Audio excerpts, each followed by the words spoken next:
Dios nos bendiga, hermanos, una vez más. Buenas. Bueno, hermanos, vamos a buscar en nuestras Biblias la lectura bíblica para este día. La vamos a conseguir, libro de Hebreos, capítulo 11, versículo 7. El libro de Hebreos, el capítulo 11, el versículo 7. Y dice así, aquí lo tenemos. Dice: por la fe, cuando Noé fue advertido por Dios acerca de cosas que aún no se veían, con temor preparó el arca en que su casa se salvaría. Y por esa fe condenó al mundo y fue hecho heredero de la justicia que viene por la fe. Entonces, con estas palabras en mente, vamos a los que puedan postrarse nuevamente para que hablemos con el Señor.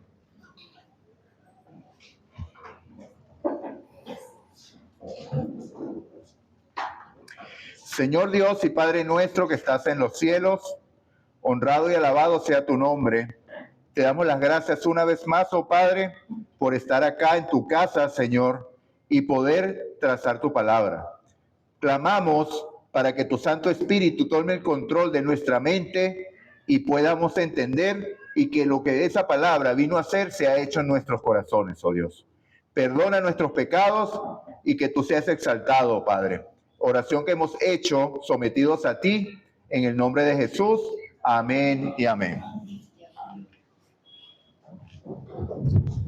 Ok, mis amados.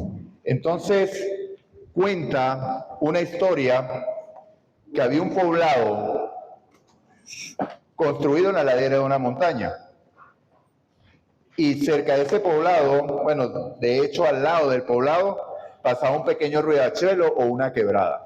Un día llegaron al pueblo a visitarlos unos geólogos y advirtieron a la gente de ese poblado el peligro que corrían ante una posible crecida de ese riachuelo que era inofensivo al momento.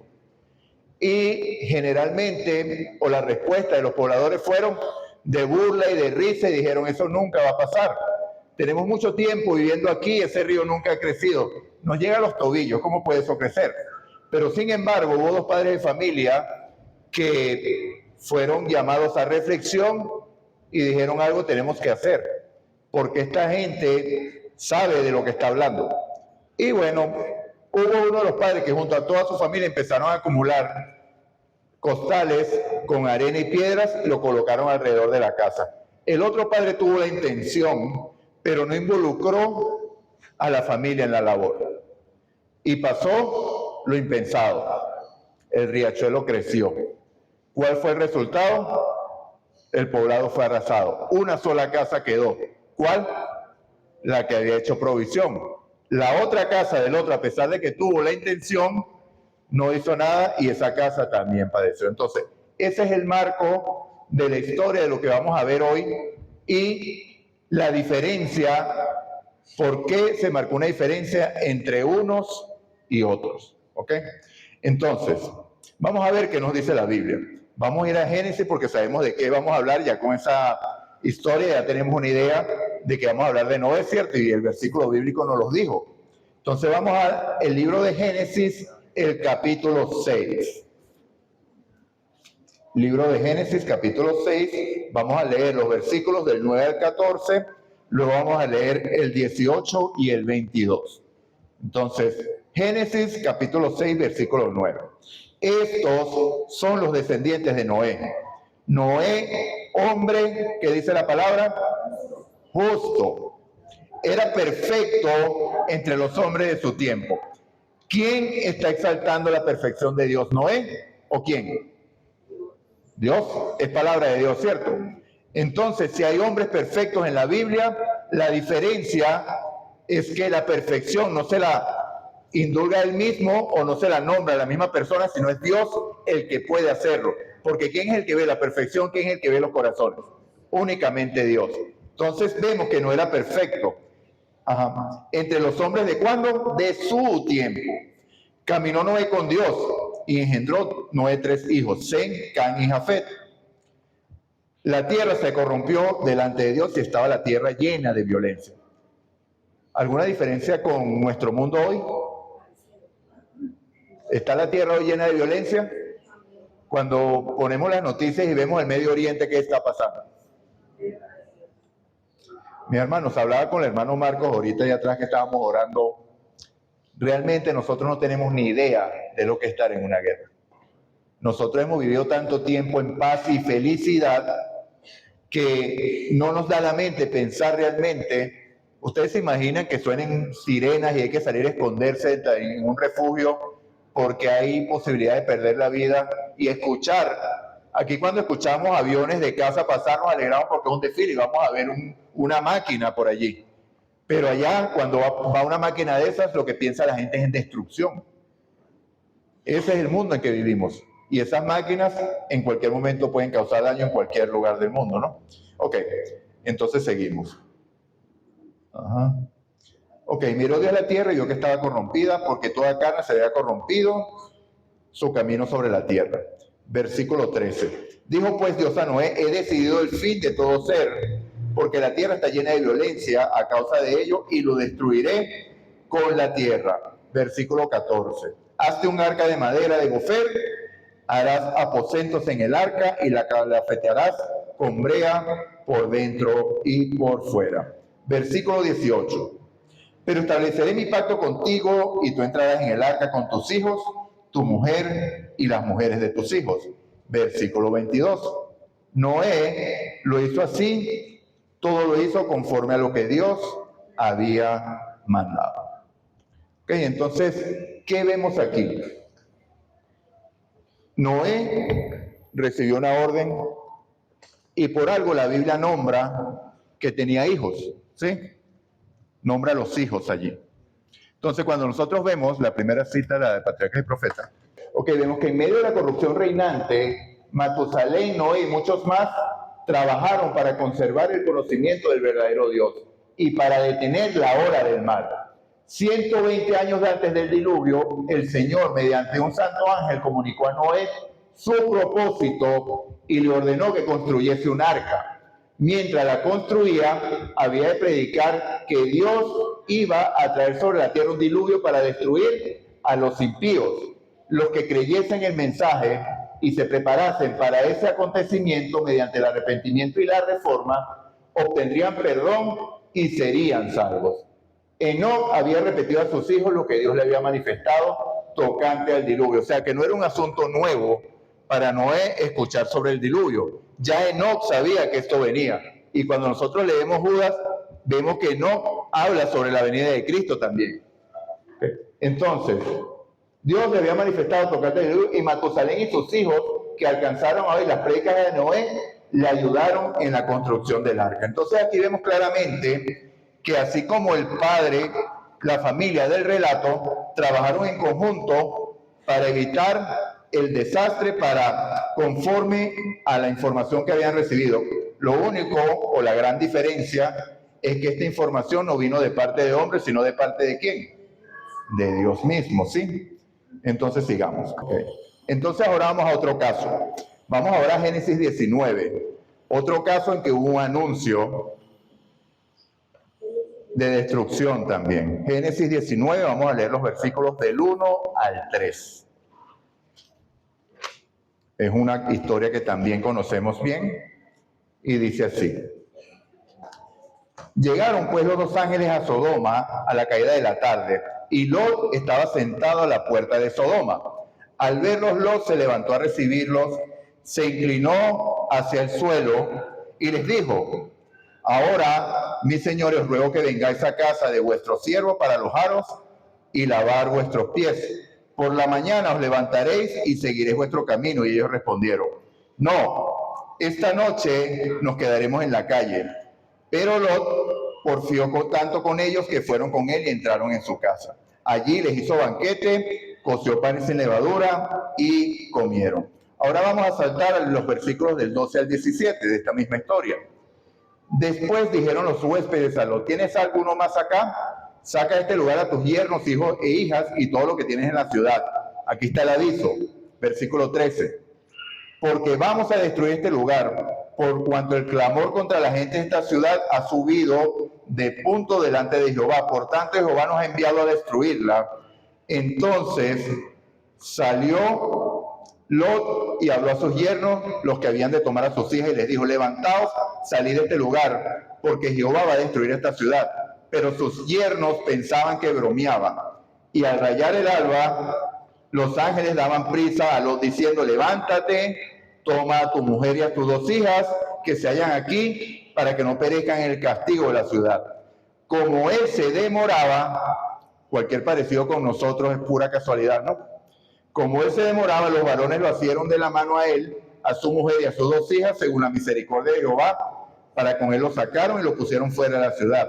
Cuando ya estaba fuera le dijeron: escapa por tu vida, no mires atrás ni te detengas en ningún lugar de esta llanura, escapa al monte, no sea que perezcas. Ahora vamos a seguir hasta el 21 aquí. Pero luego les dijo: no, yo ruego, señores míos, vuestro siervo ha hallado gracia en vuestros ojos y habéis tenido mucha misericordia conmigo al salvarme la vida. Pero no podré escapar al monte, no sea que me alcance el mal y muera. Cerca de aquí hay una pequeña ciudad a la cual puedo ir. Dejadme ir allá, ¿no es en verdad pequeña? Y salvaré mi vida. Y uno de ellos le respondió: también he escuchado tu súplica sobre esto y no destruiré la ciudad de la que has hablado. ¿Qué vemos aquí, amados? Vemos, al igual que en el tiempo de Noé, un juicio, ¿sí? Había un juicio sobre la tierra, en este caso sobre las ciudades de la llanura, porque el pecado había subido a los oídos de Dios. Y Dios dijo: ¿qué es lo que pasa cuando hay mucho pecado? ¿Solamente hay regocijo o qué más hay? Hay gente que ejecuta acciones que satisface sus deseos de la carne. Vamos a poner el ejemplo de lo que querían hacer con los ángeles. Todo el pueblo llegó allí y querían conocer a los ángeles, que todos sabemos la connotación, ¿sí? Los hombres del pueblo, entre comillas, se iban a disfrutar. Pero ¿cómo iban a quedar esos 2 hombres? Destruidos, ¿no?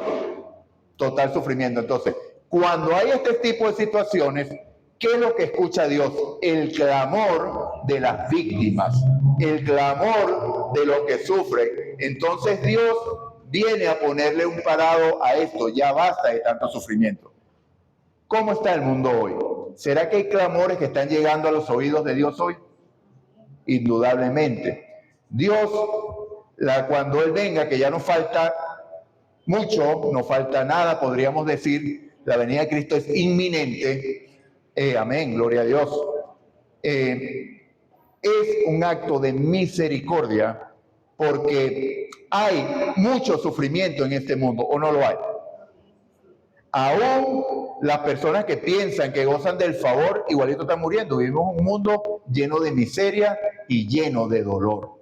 Entonces, Dios está escuchando las oraciones de estas personas sufrientes y viene a poner fin. Y eso es lo que está sucediendo aquí, mis amados. Pero vemos que Lot aparentemente se había acostumbrado a vivir en la ciudad. Porque cuando los ángeles le dijeron: vaya, ¿y fue a la misión o no fue a la misión, Job? Lot, perdón. ¿Fue a la misión o no fue? Claro que fue. Él fue, dio aviso a los yernos. Fue, avisó a la gente. ¿Y cuál fue el resultado? El mismo que tuvo Noé. La gente se burló. Dijo: tú estás loco, que van a estar destruyendo. Mira cómo gozamos. Mira todo lo que tenemos nosotros. Y entonces el sufrimiento. Pero vemos que Lot había desarrollado tal amor a la ciudad que los ángeles le dan la instrucción: huye a los montes. Pero él dice: al monte no puedo llegar. Aquí hay una pequeña ciudad, y le hace la acotación a los ángeles. ¿Acaso no es pequeña? O sea que aquí no pasa lo que pasa allá. Esta es más tranquila. Pero yo no quiero ir al monte, yo quiero seguir viviendo en la ciudad. Es lo que está diciendo Lot allí. Entonces vamos a ver qué sucedió después. Vamos a continuar ahora, vamos a leer los versículos 26 y 30 de este mismo capítulo. El 26. Y destruyó las ciudades y toda aquella llanura con todos los habitantes de aquella ciudad y el fruto de la tierra. Y el versículo 30. Pero Lot subió de Zoar y habitó en el monte junto a sus 2 hijas, porque tuvo miedo de quedarse en Zoar. Él y sus 2 hijas habitaron en una cueva. Ahora vio Lot que Dios hablaba en serio. Y dijo: la verdad es que me siento inseguro aquí. Mejor hago lo que me recomendaron primeramente, de irme al monte. ¿Y cuál fue el resultado de haberse ido el inicio de dos pueblos enemigos del pueblo de Dios, pero que van a ser reconciliados después.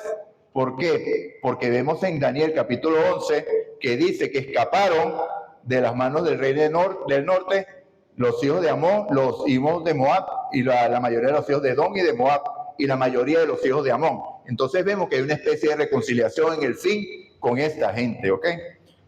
Ok, vamos a saber más sobre Lot. Pero ¿cómo era la vida de Lot?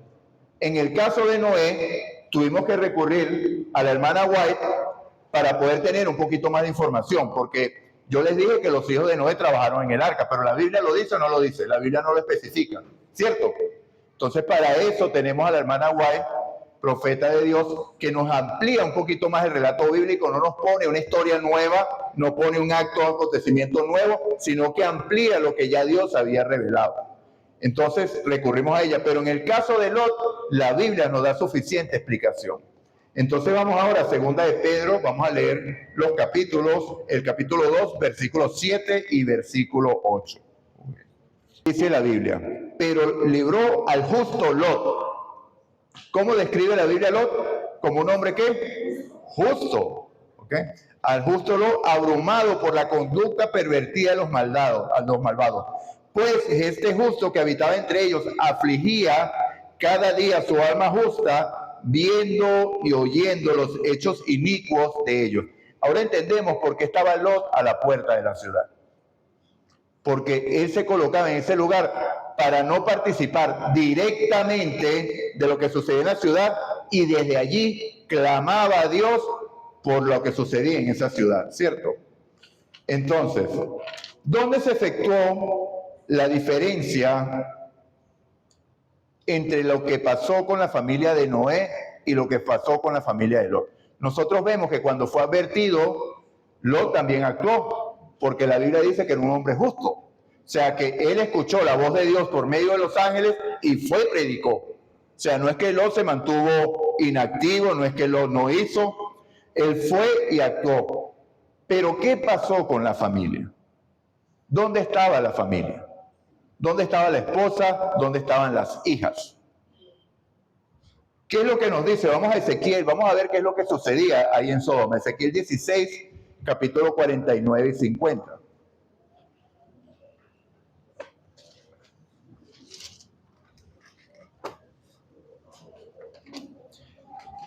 Ezequiel, capítulo 16, versículos 49 y 50.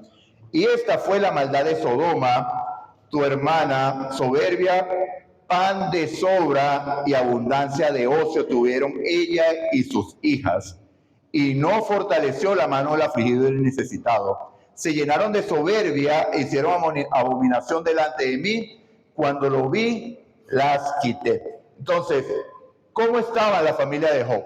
Ociosa. Estaban sin hacer nada. ¿Qué vemos hoy?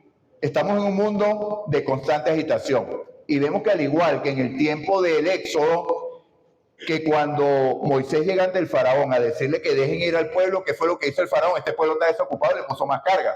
¿Sí o no? Correcto, ¿no? Entonces, este mundo nos tiene en constante agitación a nosotros. ¿Sí o no? ¿Nos alcanza el día para culminar nuestras labores? ¿Nos alcanza o no nos alcanza? Realmente no, estamos en constante agitación, pero aún así hay mucha ociosidad y abundancia de pan. ¿Por qué? ¿Por qué lo afirmo? Porque el mundo ha recorrido lo que recorrió en Sodoma y Gomorra, a los placeres y a las abominaciones delante de Dios. ¿Lo vemos o no lo vemos? Claramente, ¿no? Se ve. Entonces vamos a ver la segunda cita de la hermana White, de Patriarca y Profetas, cómo lo dice ella allí. Ok. La abundancia general dio origen al lujo y al orgullo. La ociosidad y las riquezas endurecen el corazón, que nunca ha estado oprimido por la necesidad ni sobrecargado por el pesar. El amor a los placeres fue fomentado por la riqueza y la sociedad, y la gente se entregó a la complacencia sensual. Cuando nosotros escuchamos de Sodoma y Gomorra, lo que nos imaginamos es el desenfreno sensual que había. Pero no buscamos el origen de ese desenfreno, y era la abundancia que había en esa ciudad. Por eso es que Lot vivía allí. Porque recuerden que Lot iba poniendo sus tiendas hasta que llegó a Sodoma. Él se apartó de Abraham porque tenía muchos ¿qué? muchos bienes, mucho ganado. Entonces las riquezas lo hicieron morar allí. No es que las riquezas sean malas, amados, ni nos vayan a llevar, porque Dios desea que la gente prospere conforme al compromiso que tengan con Él. Ahora, vemos que en los dos casos estos siervos de Dios fueron anunciados. ¿Es que acaso hace Dios algo sin anunciarlo? ¿Qué dice Amós 3:7? Que Dios no hace nada sin anunciarlo a quiénes, a sus siervos los profetas, ¿sí? Entonces, ellos sabían. Ahora, ¿será que hay profecías que nos advierten a nosotros sobre lo que está aconteciendo? Vamos ahora otra vez a 2 de Pedro, vamos a leer ahora el capítulo 1, versículos 19 al 21. Y bueno, para más o menos ya concluyendo, porque el llamado es a la misión, ¿no?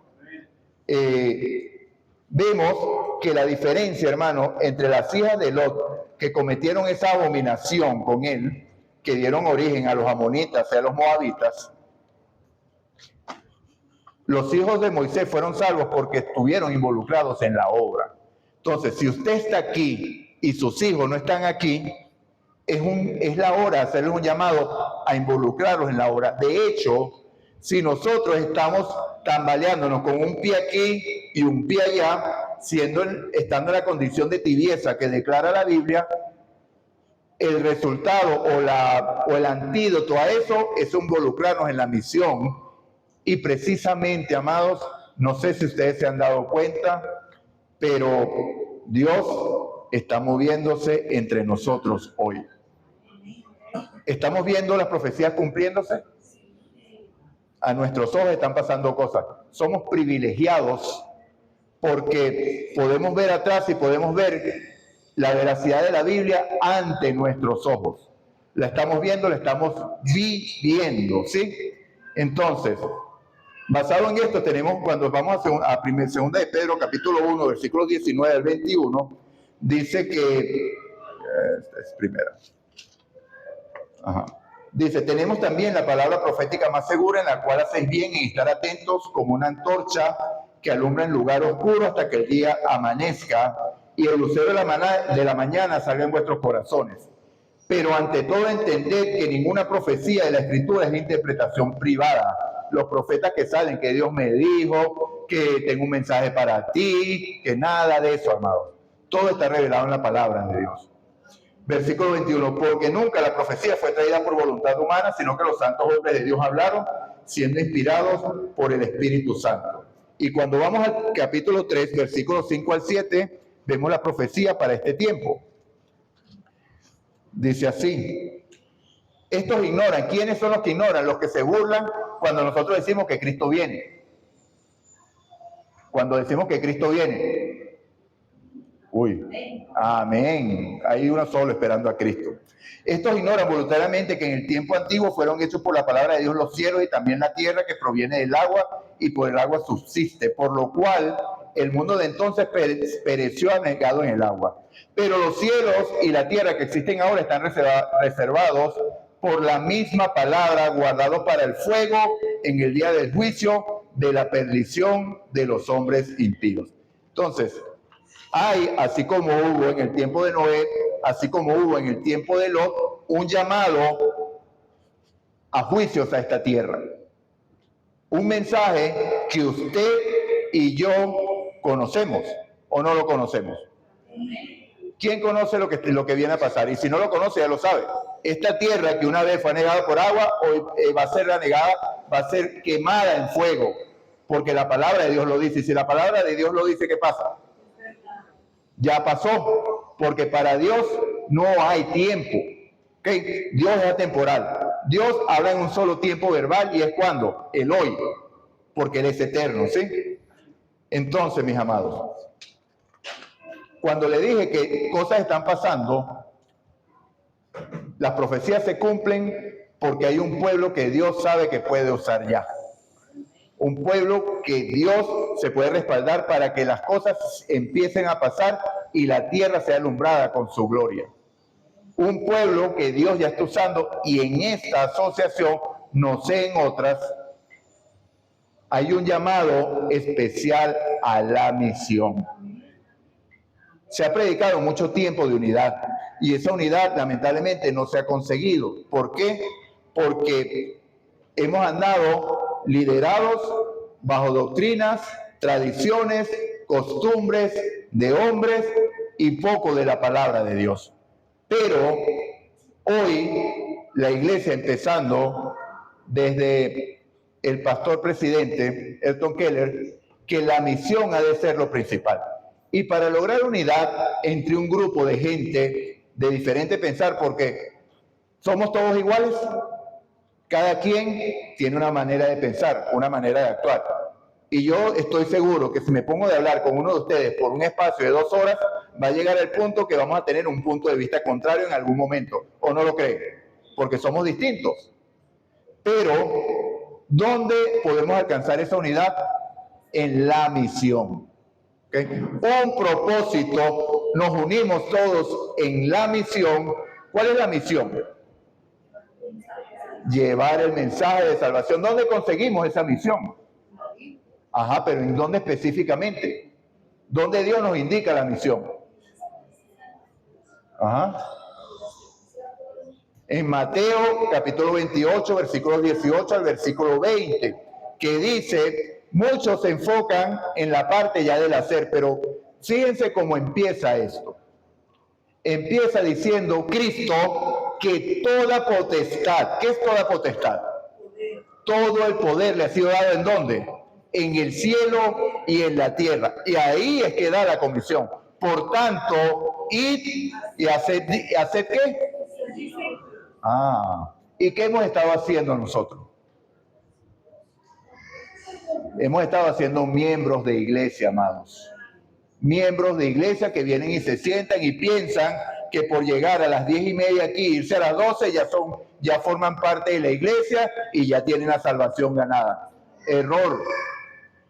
La Biblia nos manda a ser discípulos. ¿Qué es un discípulo? Enseña, y un discípulo se compromete ¿en qué? En la misión. Vemos, estamos estudiando, uniendo el cielo en la tierra, estudiamos la iglesia en Colosas y vemos, cosa que yo aprendí allí, que Pablo nunca pensó Colosas. Que todo el desarrollo de la iglesia de Colosas, en el libro de Colosenses, la carta de Colosenses, fue desarrollado por Epafras, un discípulo, creo que de Apolo, ni siquiera un discípulo de Pablo. Un hombre involucrado en la misión, un discípulo que hizo ¿qué? Discípulos. Entonces es hora, mis amados, de involucrarnos en la misión. Tal vez le va a sonar algo duro esto que voy a decir, pero ya se acabó el momento de jugar a la iglesia. De creer que porque vengo y escucho un sermón y escucho tres himnos, ya estoy. No. Si esa relación con Cristo no lo lleva usted a amar las almas y a salvar almas, realmente no está viviendo una vida de conversión. Porque cuando el Espíritu Santo mora en nosotros, nos constriñe y nos lleva a la misión. El presidente de la conferencia general dijo que su prioridad iba a ser la misión y se hizo un llamado a nivel mundial. Vamos a trabajar. Y yo tuve la oportunidad, no sé cuántos más tuvieron la oportunidad de estar ayer en una reunión de los 770 de este punto y me pareció maravilloso lo que se ejecutó allí. Porque el pastor Jason Andrade puso la iglesia en manos de Dios. Y es lo único que hace falta para que la obra se cumpla. El hombre ha tratado de hacer la misión por muchos años y el hombre no lo va a lograr. Planes, estrategias, que hagamos esto, que hagamos aquello.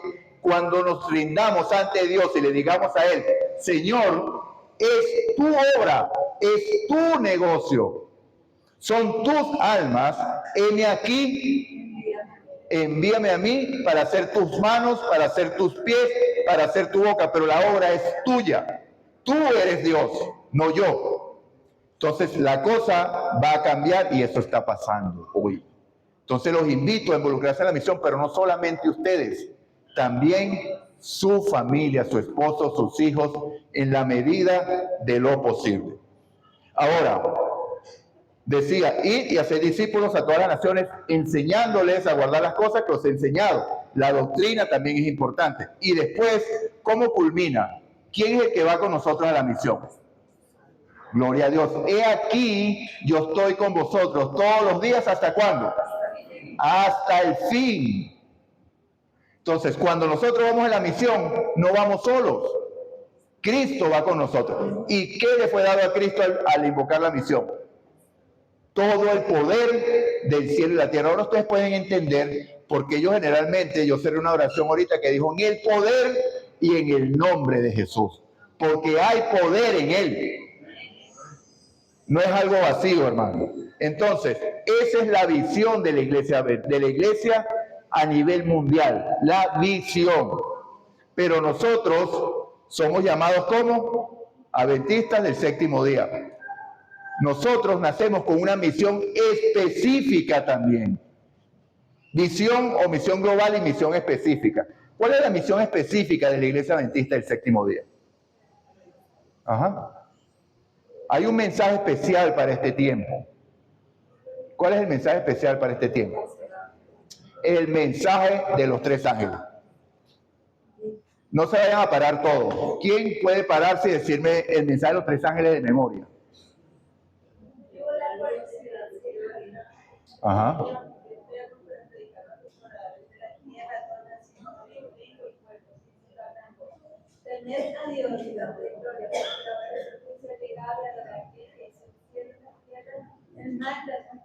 Amén.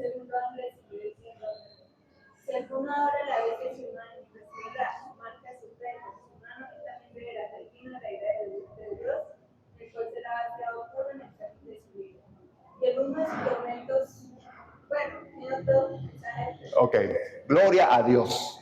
Ok, ¿cómo vamos a saber qué es lo que tenemos que hacer si ni siquiera sabemos dónde está eso? Ok, entonces, ese es nuestro mensaje específico que nació cuando nosotros leemos Apocalipsis capítulo 10, vemos que hay una profecía del ángel con el librito, es el nacimiento de nuestra iglesia para un tiempo específico, para un mensaje específico. Yo les acabo de preguntar que en 2 de Pedro, capítulo 3, 5 al 7, dice que este mundo está reservado para el fuego. ¿Sabe su vecino eso? ¿Y por qué? ¿Quién está llamado a dar ese mensaje? ¿Y por qué no lo hemos dado? Saben que la hermana White nos trae esa cita, dice que en aquel tiempo muchos van a recriminar. ¿Por qué si tú sabías esto no me lo dijiste? Debemos dar el mensaje, mi amados, de los tres ángeles. Este mundo, el juicio, ¿empezó o no empezó? Correctamente, ¿no? Entonces vamos a ver, pero ahora, ¿qué es el mensaje del tercer ángel? La tercera cita. ¿Qué es el mensaje del tercer ángel?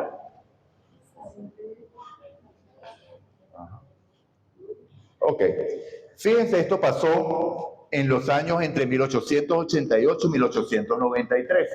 Varios me han escrito preguntándome si el mensaje de la justificación por la fe es el mensaje del tercer ángel. Y les respondí, es el mensaje del tercer ángel en verdad. Esta cita la conseguimos en Eventos de los Últimos Días, el capítulo 14, que tiene como título el último llamado, el corazón del último mensaje de Dios. ¿Y cuál es la importancia? Si nosotros nos paramos a explicar qué es la justificación por la fe, unos van a tener una idea, otros van a tener otra. Pero es el mensaje central del Evangelio, entender realmente qué es la justificación por la fe. ¿Por qué? El mensaje del primer ángel dice, y vi otro ángel volando por medio del cielo, que tenía ¿qué? El Evangelio eterno. Porque yo no puedo decirle al mundo que va a ser destruido si yo no le doy una solución. Porque por eso es que dicen que estos mensajes son mensajes alarmistas, fanáticos, bla, bla, bla, bla, bla, bla. ¿Por qué? Porque generalmente gente se levanta, el mundo va a ser destruido, pero no dan una solución. La solución es Cristo, el mensaje de la justificación por la fe. Básicamente, el mensaje de la justificación por la fe es, en palabras, eso está en el camino a Cristo, es la obra de Dios que abate la gloria del hombre y hace por éste lo que éste no puede hacer por sí mismo. ¿Qué es lo que no podemos hacer por nosotros mismos? Gloria a Dios. Nadie puede salvarse por sí mismo, amado. Únicamente esa es una obra de Dios. Por eso es que el llamado es dejar a Dios ser Dios. Por eso que es tan importante lo que sucedió anoche de la asociación siendo dejada en manos de Dios para que Él conduzca. ¿A quién va a conducir Dios? Gloria a Dios. A mí, si le cedo el control ¿de qué? De mi mente. ¿Cómo se logra? Teniendo una vida de comunión con Él. ¿Quiénes participaron en los 40 días de oración? Fue maravilloso, amados. Fue maravilloso. Y la gloria sea de Dios. Dios está haciendo grandes cosas. Dios está esperando a su gente. Bueno, amados, ya creo, sí, ya se pasó mucho la hora. Había mucho más que decir, pero el tiempo lamentablemente terminó. Algo está sucediendo en los Estados Unidos de América y nosotros como adventistas del séptimo día, conocedores de las profecías, sabemos que hay dos bestias. ¿Sí? La primera bestia surge del agua y sabemos que esa bestia es representada por el sistema papal. Y no lo dicen los adventistas nada más, lo dice todo aquel que estudia el Apocalipsis desde el punto de vista historicista, porque ya lo había dicho Lutero, ya lo había dicho Calvino, ya lo había dicho Knox, ya lo habían dicho todos los reformadores de antaño. O sea, simplemente nosotros estudiando, usando el mismo método, llegamos a la misma conclusión. Puntos interesantes. El Papa Mario Bergoglio murió en abril, creo, del año pasado, 2025, y hay un Papa nuevo, Robert Pérez, que se puso como nombre. ¿Cuál es el nombre que usó? León. León, ¿número qué? 14. O sea, este es el Papa 14 que se llama León. ¿Por qué ellos toman los nombres? ¿Por qué ellos deciden usar un nombre y otro? ¿Por qué no, yo me voy a llamar Robert porque yo me llamo Robert? ¿Por qué que ellos cuando llegan usan un nombre? Adelante. Ante todo, podrás estar lista de cómo quieres dirigir tu iglesia, en ese caso el Vaticano, y qué proyectos que implementar en beneficio de tu comunidad. Exactamente, mi amado. Gloria a Dios. Entonces, básicamente lo que quiere es seguir el legado de lo que hicieron los León. Okay. El Papa León I, por allá en el año 470, fue el que marcó el inicio de la supremacía papal. El Papa León X fue el que estaba a cargo en el tiempo de la Reforma. Cuando salió Lutero, era un papa llamado León también. O sea, cuando se levanta un Papa León, hay algo que pasa en el pueblo de Dios, o Dios va a hacer algo a través de su pueblo. Y esa es la contraparte. Papa León XIII, y aquí viene un dato bien interesante, se levanta en el tiempo de la Revolución Industrial. Y él crea una encíclica Ad Redorum, algo así, si mal no recuerdo, que dice que los trabajadores tenían que organizarse en sindicatos y hace un llamado a un día de reposo común. Eso fue en el año entre 1888 y 1890, un tiempo que estaba sucediendo algo dentro de nuestra iglesia. Que si no sabe, busque historia y sepa lo que estaba sucediendo en nuestra iglesia. Entonces, vemos por qué, que a mí siempre me llamó la atención que la hermana White tiene muchas citas que indica que los sindicatos son un peligro para el pueblo de Dios. Vemos por qué, porque eso fue iniciado por el Papa León XIII. En ese tiempo estaba siendo introducida una ley federal por medio del senador Blair que estaba pidiendo una ley dominical nacional en 1888. Si no lo sabía, entérese. ¿Por qué? Porque el mensaje del pueblo de Dios estaba avanzando. Había un reavivamiento en el pueblo de Dios. ¿Cuál pueblo? En mi hermano. Producto de lo que estaba pasando, que le estoy diciendo que busque la historia, entre 1888 en adelante. Okay. Cuando sale este Papa, León XIV, quiere seguir el legado que dejó León XIII. Okay. Ahora, otro dato interesante, sabemos que las coincidencias bíblicas no existen, ¿verdad? Hay causalidad, no casualidad. Resulta y acontece que en el tiempo de ese Papa León XIII hubo un presidente de Estados Unidos que se llamaba Cleveland Grover. El hombre tuvo un primer mandato, perdió la reelección y fue reelecto en la siguiente. Han habido solamente dos presidentes en esa situación. Grover, ¿y quién es el otro? ¿Y cómo se llama el Papa ahora? Ajá. León XIII, León XIV, un presidente que fue elegido, perdió la reelección y fue elegido después. ¿Qué es lo que escribe Salomón en 1.9? ¿Qué es lo que será? Lo mismo que ya fue. ¿Qué es lo que fue hecho? Lo mismo que ya pasó. Lo mismo que será. Entonces, mis amados, no son casualidades. Entonces el llamado hoy, no sé cuántos están enterados, pero la Fundación Heritage hizo un plan de gobierno para Trump, ¿okay?, que fue llamado el Proyecto 2025. De ese plan hay un tracker incluso, que en el primer año de Trump, en los primeros 5 o 6 meses, se ejecutó como el 42%. Ya el avance ha sido un poquito más lento, pero va avanzando, sigue avanzando, un poco más lento, pero sigue avanzando. En la página, creo que 589, hay un tratado que habla del descanso común, el descanso dominical. Y dicen que así como el sábado judío, es hora de volver a un descanso. Y el que redactó esa parte de este plan 2025 tiene por nombre Jonathan Berry, que hoy día es procurador del trabajo en Estados Unidos. Entonces, vemos que en enero la Fundación Heritage, la que hizo esto, hace un llamado, le envía un documento a Trump, ya un documento más corto, creo que son 50, 60 páginas, y en la página 38, 39, este otro proyecto se llama Salvando la Familia, Salvamos Estados Unidos. Y en este otro proyecto dicen, llaman el descanso dominical nuevamente, el descanso común, como necesario para que las familias puedan unirse, porque definitivamente en Estados Unidos, si aquí se trabaja 48 horas y nos sentimos cansados, en Estados Unidos trabajan 60, 80 horas. Y de verdad que no hay comunión entre familias. O sea, ese es el llamado. En 1961 hubo una demanda que llegó a la Corte Suprema porque ya este tipo de leyes azules están aprobadas en varios estados. O sea, esto no es nuevo en Estados Unidos, pidiendo ese descanso. Y la Corte Suprema falló de que no había, esto no era un asunto religioso y se podía llevar a cabo. Entonces, ya hay jurisprudencia de parte de la Corte Suprema de Estados Unidos para que una ley dominical avance. Es cuestión de que sea solicitada nada más.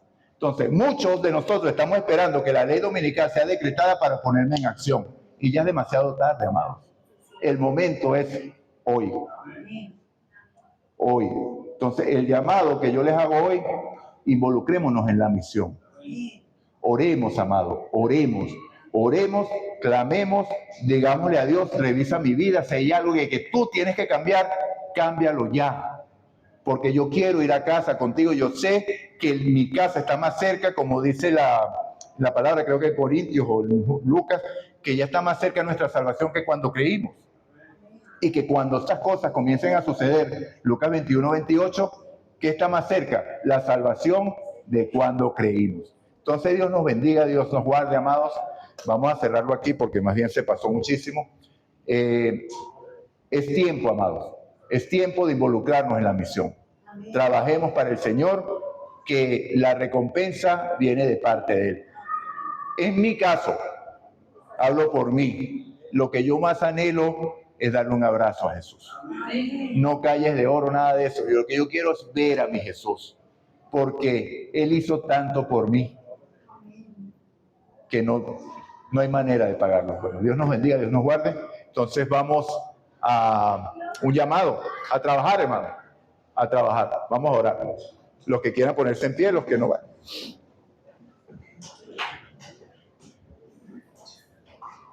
Señor Dios, Padre nuestro que estás en los cielos, te alabamos, te glorificamos y te exaltamos solamente a ti, Señor. Porque tú mereces la honra, la gloria, la alabanza y tienes todo el poder. Porque tú creaste todas las cosas, por tu voluntad existen y fueron creadas. Perdona nuestros pecados, oh Dios, límpianos de toda maldad. Perdona nuestra negligencia en llevar a cabo tu misión, Señor. Perdona, oh Dios, porque hemos preferido el mundo que tu obra. Es la verdad. Confesamos nuestra incapacidad, nuestra negligencia, nuestro pecado delante de ti hoy. Pero no queremos que eso siga de la misma manera, oh Dios. Queremos que tú nos uses en tu servicio. Nosotros no sabemos cómo hacerlo, pero tú eres un Dios fuerte, un Dios que transforma, un Dios que llama las cosas que no son como si fueran, porque una sola palabra tuya basta para transformar y para convertir lo seco en húmedo, lo húmedo en seco, Señor. Así que clamamos a ti para que tu Santo Espíritu nos tome enteramente. que nuestra mente sea llena de ti, para que vayamos a trabajar y las almas puedan escuchar ese mensaje de salvación, el mensaje de los 3 ángeles. La gloria es solamente tuya, llévanos a casa con bien. Oración que hemos hecho en el poder y en el nombre de Jesús. Amén y amén. Dios nos bendiga, hermanos.